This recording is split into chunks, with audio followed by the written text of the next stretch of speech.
Let's go live now to the Chief Executive of the Property Council of Australia, Mike Zorbas, because housing, once again, central to this. Mike, I mean, we keep on hearing these 1.2 million homes built in 5 years. It felt like last night's budget had a starting point of now when none of those 1.2 million homes have been built. How did you read the budget? Look, a little bit of good stuff in there for prefabricated housing. Very welcome to see us taking on manufacturing as an arm of supplying more homes for Australians. But really, when you look at the debate that you've had this morning in the House, if you look at the budget last night, if you look at what's going to happen over the next 5 weeks, we're on a junk food diet here. This is not serious hip pocket relief in comparison to what you get if you produce 1.2 million homes by the deadline in 2029. If you do that, you get $90 a week in savings for the average renter. That puts everything else that's being debated this week into the shade. There is no question that if we get the productivity of our housing right, if we supply enough homes, 1.2 million by the middle of 2029, then we're really going to make a difference to the cost of living for ordinary Australians. So what do you want to hear from the Coalition? Supply, supply, supply. I think that is the key to housing across the country, and it's actually the key to better standards of livings.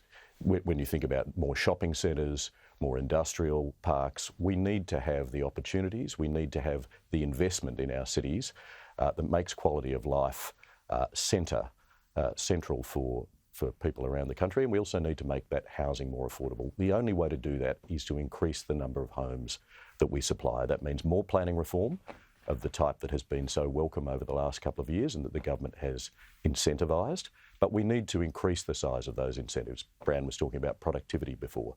We need to put more money on the table so that state governments and local governments do the right thing, put more housing near transport hubs, near employment hubs, and also release more land on the edge of our cities. Yeah, we keep on hearing about productivity and this target to build more homes. I don't think anyone thinks that 1.2 million target can be reached. We did hear in set of estimates, not one home has been built under this kind of new regime. The homes that have been built were already in train. Is that right? Under the Housing Australia Future Fund, yeah, I mean, there have been projects that are well and truly underway. I think at the end of the day, you've got to judge this when it is over, when it is 2029. There's always going to be a ramp up.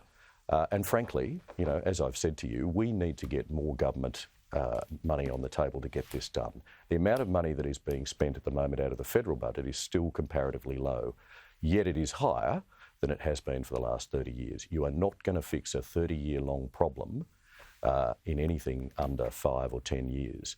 And the other thing I'd put to you today, Laura, and to all parliamentarians here, is we are building half as many homes this year per hour spent as we were in 1995. Now, something has gone wrong with the planning systems in this country. Something has gone wrong with the productivity in this country if we're at half the rate we were 30 years ago.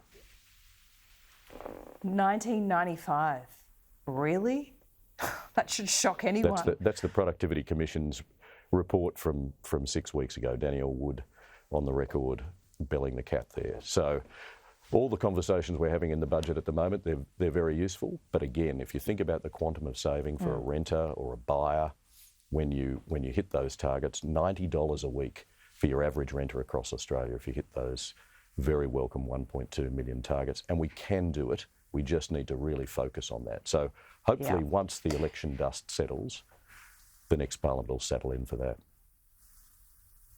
Yeah, well, the dust is not going to settle anytime soon, I don't think. Mike Zorbas, always good to talk to you. It is central to this campaign. Yeah, absolutely.